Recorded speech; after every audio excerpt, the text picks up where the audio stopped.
Buenos días. Estamos con el doctor Pablo Lazo. Él es investigador de la Universidad Iberoamericana y, bueno, él tiene un campo vasto de investigación. Ha trabajado sobre autores diversos: Taylor, Arendt, Coxey, eh, y también Gilles Deleuze. Es para nosotros un gusto tenerlo aquí eh, en este espacio. Y bueno, Pablo, eh, buenos días.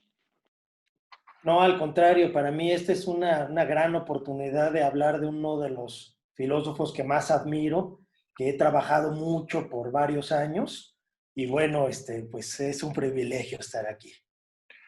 Pablo, recientemente coordinaste un libro, en el cual por cierto yo tengo un texto, Gilles Deleuze, Las políticas minoritarias en resistencia, editado por la Ibero.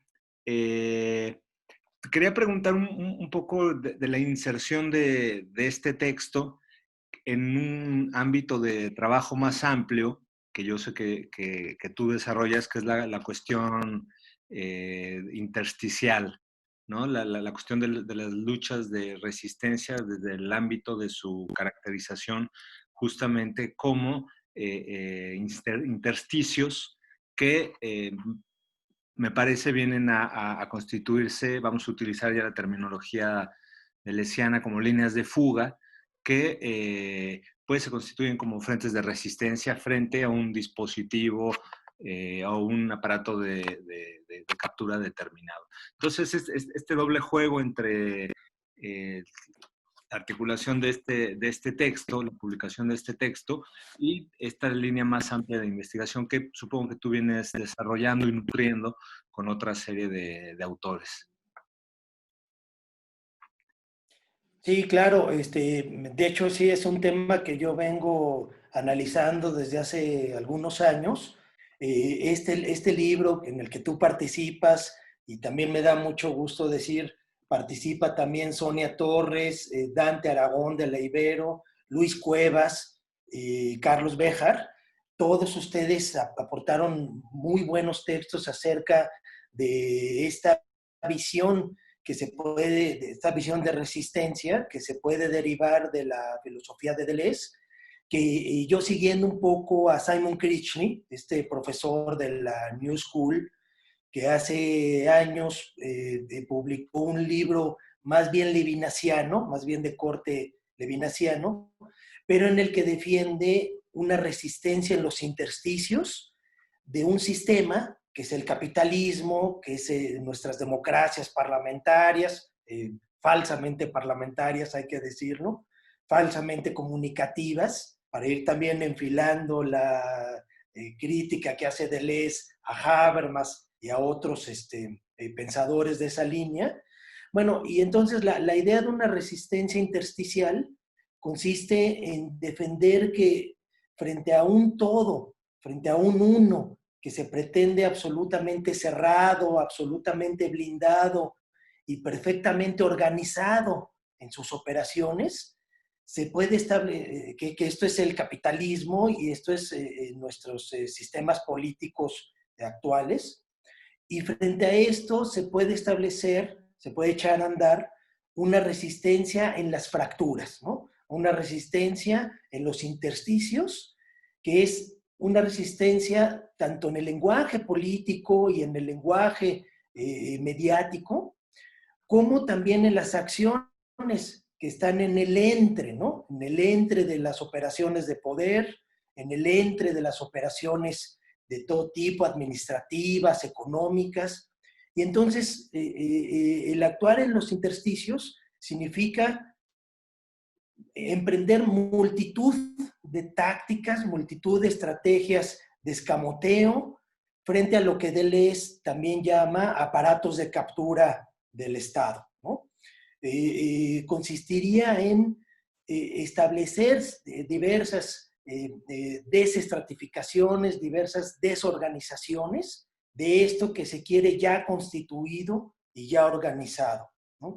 Entonces, pues la inspiración de Deleuze es magnífica para desarrollar este tema, porque lo que defiende él acerca de una micropolítica, de una desestratificación de las operaciones, de una acción micro que siempre es de desajuste y de inoperancia y de dislocamiento de aquello que pretende estar ya organizado. Bueno, por ahí va un poco tanto este libro como mi investigación más amplia. Pablo, hay una correa de transmisión entre el pensamiento de Deleuze y la filosofía de Spinoza, ¿no? Deleuze recupera planteamientos, perspectivas, conceptos de la filosofía de Spinoza para vertebrar su propia perspectiva teórica. Y ahí, bueno, todos conocemos la famosa proposición de Spinoza de nadie sabe lo que puede un cuerpo. En ese sentido te quería preguntar, ¿en qué sentido tu concepción de esta crítica intersticial, no sé si la podría llamar así, o de esta concepción del intersticio, lo intersticial como frente de resistencia, se ve caracterizado tomando en cuenta justamente el papel del cuerpo? ¿Qué papel juega el cuerpo como bastión de resistencia o como frente de lucha? Sí, yo creo que ahí está la clave de todo el asunto de una resistencia en los intersticios, porque consiste en poner en acción el campo inmanente, el plano de inmanencia del que habla Deleuze, como la fuerza, la potencia de dislocamiento de un sistema entero, ¿no? Y entonces esta frase famosa, muy central en la filosofía de Deleuze, que viene desde Spinoza, no sabemos lo que puede un cuerpo, tiene un sentido más bien positivo, ¿no? Intenta rescatar aquellos afectos complejos, aquel poder de actuar, para invertir todo un orden moral, que es todo un orden cultural también, todo un orden político, pero lo que quiere es invertir un orden moral en donde los principios trascendentes son lo que valdría, ¿no? Y entonces de lo que se trata es de refutar y de desarmar la jerarquía estable, vertical, que quiere una filosofía de la trascendencia, una metafísica de la trascendencia, y la moral que se sigue de ella, una moral tanto platonista como deontológica pura, deontológica en un sentido meramente formal, y también de las consecuencias más pragmáticas de esta moral y de esta cultura en general. De lo que se trataría es de desactivar la jerarquía de la conciencia sobre el cuerpo, en primer lugar. Destrozar esa jerarquía que se pretende estable y liberar el complejo de fuerzas activas, también de fuerzas reactivas, pero que se pueden llevar a la resistencia, ¿no? Entonces, el cuerpo se recupera como potencia en un sentido tanto spinoziano, pero también nietzscheano. Aquí sabemos que Deleuze trabaja sobre tres pirámides, ¿no? Spinoza, Bergson y Nietzsche. Bueno, y en el conjunto de estas filosofías es que él encuentra la potencia del cuerpo como un poder de afectar y un poder de ser afectado, ¿no? Y en esa clave está todo el juego de la resistencia también. Cómo en ese afectar y ser afectados podemos desarmar una totalidad que se pretende ya cerrada. Bueno, te me adelantaste. Yo te quería preguntar justamente, no solo en relación correa de transmisión que Deleuze establece con Spinoza, sino también con Nietzsche, a propósito justo del tratamiento del afecto como dimensión material de la servidumbre voluntaria o de la moral del esclavo. Bueno, pienso que en Deleuze esto sería un marco para pensar la cuestión del estrato. Eh, eh, ¿Cómo caracterizarías tú el estrato en Deleuze justo tanto como elemento de la efectuación del dispositivo como de pues una moral heterónoma, una moral meramente gregaria? Sí, bueno, creo que el efecto de estratificación y de organización que establece un todo cultural, el todo cultural del capitalismo moderno, el todo cultural de un efecto de poder vertical que cae sobre los cuerpos y los organiza y los segmenta, creo que ahí está la clave de todo, ¿no? En la segmentación de las acciones, en la separación, en la partición del mundo entre lo que es espiritual y lo que es material, entre lo que es bueno y malo, en el sentido también que critica Nietzsche, entre aquello que vale un valor metafísico estable, pretendidamente ya último, y las valoraciones que corresponderían a múltiples efectos y afectos que siempre están corriendo, ¿no? Que son dinámicos. Y creo que aquí, de nueva cuenta, es en donde actúa la resistencia, precisamente retomando aquellas críticas que se pueden hacer, aquellas dislocaciones que se pueden hacer de los aparatos reactivos, de los aparatos de un sistema que ubica los afectos como si fuera un sistema digestivo que no termina, que no acaba de digerir aquello que siente, y en ese no digerir lo ubica como pura reactividad, ¿no?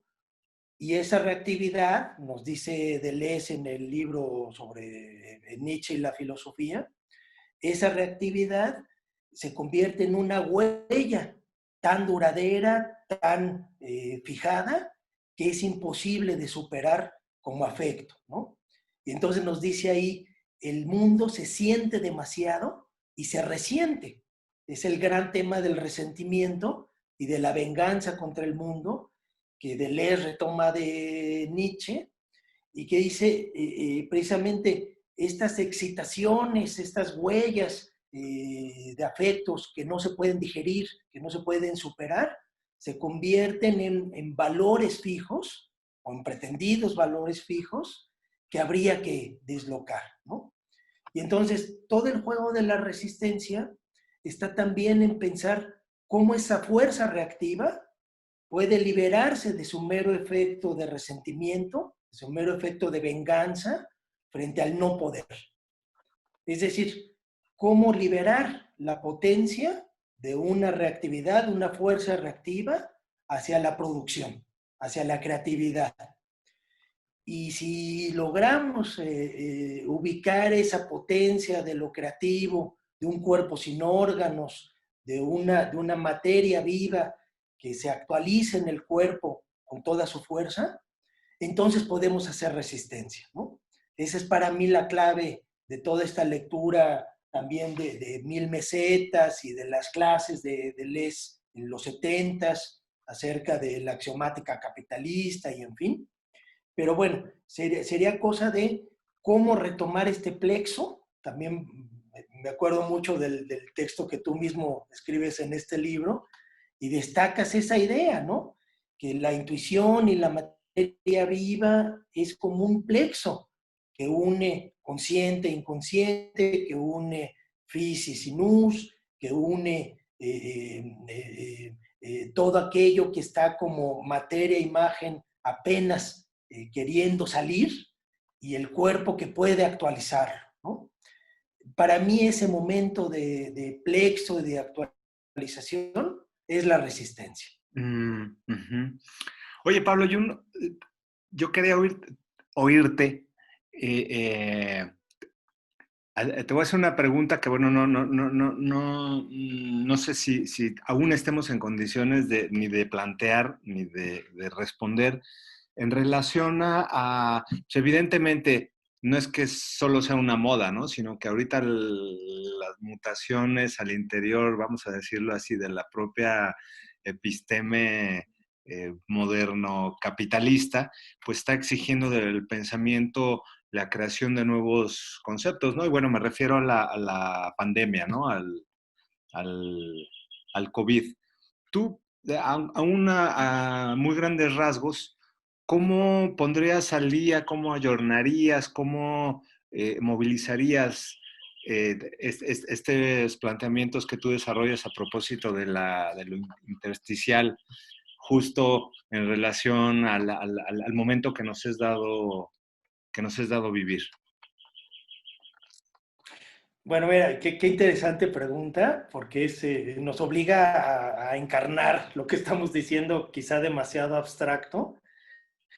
Y yo quisiera para esto tomar un elemento más de protestas que ha habido los últimos días, todos lo sabemos, acerca del crimen, del asesinato de este afroamericano en Estados Unidos, George Floyd. Bueno, ahora voy a unirlo con lo del COVID-19 y con Deleuze, pero quisiera relatar un poco ese momento. Todos lo vimos en videos, este policía blanco con la rodilla sobre el cuello de George Floyd hasta que lo mata. Bueno, y todas las protestas que se siguieron después de esto. Pero a mí lo que me llamó la atención es que en la mayor parte de estas protestas, el riesgo de contagio como que se olvidó, ¿no? Es decir, el riesgo de la vida que hay en el contagio de la enfermedad, ahí se olvida debido a que la indignación frente a la muerte criminal de este señor superó el miedo al riesgo de contagio, ¿no? Entonces, en esas protestas vemos peleas directas con la policía, una resistencia ya convertida en protesta directa contra la policía, más allá del riesgo de contagio, o con todo y el riesgo de contagio. Bueno, puesto esto en términos de Deleuze, vamos a hacer ese esfuerzo para jugar con todos estos elementos. Yo diría que se trata de la intensidad de flujos sin contención. Ya sabemos que bajo el esquema de la axiomática capitalista, de lo que nos habla Deleuze es de que un flujo, un diluvio, perdón, un diluvio de flujos, de significaciones, es contenido bajo codificaciones estrictas y ahí es manipulado, ¿no? Y peor aún, bajo la axiomática capitalista, los verdaderos códigos de esos flujos son convertidos en meras abstracciones económicas, políticas, y son manipuladas de ese tipo para controlarlas mejor, ¿no? Bueno, pero en estas protestas, que van más allá del riesgo del contagio, yo lo que vi es esa intensidad de los flujos de vida, esa intensidad de los afectos, sin contención alguna, sin la contención falsa de la axiomática capitalista y sin la contención de los flujos precapitalista, de los que nos habla también Deleuze, en donde nos narra esta dinámica, ¿no? El corte de los flujos, que son las codificaciones, permite acciones dentro de un campo de poder, pero claro, todo esto ocurría antes del capitalismo. Pero lo que ocurre en el capitalismo es aún peor, es esa contención de los flujos, ya sin tomar en cuenta su carga afectiva, su carga real de codificación, y realmente se trata de flujos descodificados, convertidos en transacciones económicas, en transacciones abstractas del capital. Bueno, y entonces, tanto nuestros miedos al contagio en la cuestión de este virus, como el sobrepasar ese temor de contagio y enfrentarnos a la policía y pelear y ya sin máscara, sin nada, en fin, la indignación de la intensidad de una vida sobrepasa el riesgo y rompe el capitalismo una vez más. Bueno, podríamos ensayar sobre eso, construir algo más fundamentado, pero de primera intención a mí me parece que ahí está todo ese juego. Sí, el pensamiento de Deleuze es sumamente fértil para asir las propias mutaciones pues eso, del capitalismo en su singularidad, en su especificidad. Entonces, nosotros, fans estudiosos de Deleuze, tenemos que ayornar a Deleuze pues para poder generar pensamiento, ¿no? Supongo. Así es, así es.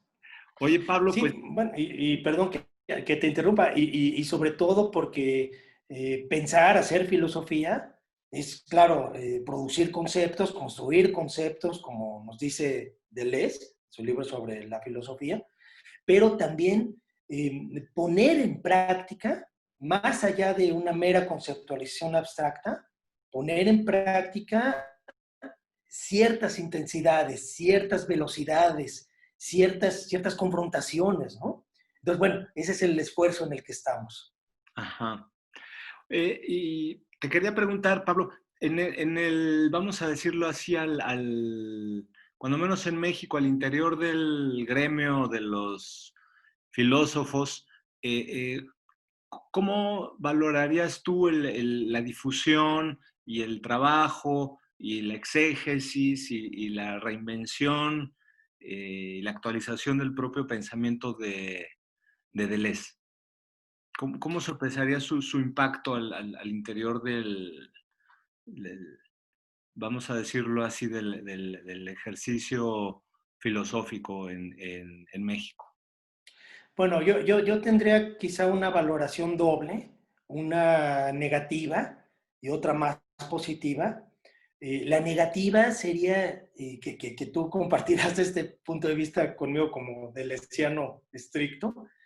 La negativa es la enorme divulgación, para decirlo rápidamente, la enorme fama o moda de los conceptos de Deleuze, cuando esta gran divulgación carece de un estudio estricto, de un manejo pues más cuidadoso de los términos, y creo que le hace daño, ¿no? Esa gran divulgación, que se ponga de moda, para decirlo rápido, le hace daño al impacto verdadero que pueda tener este pensador, ¿no?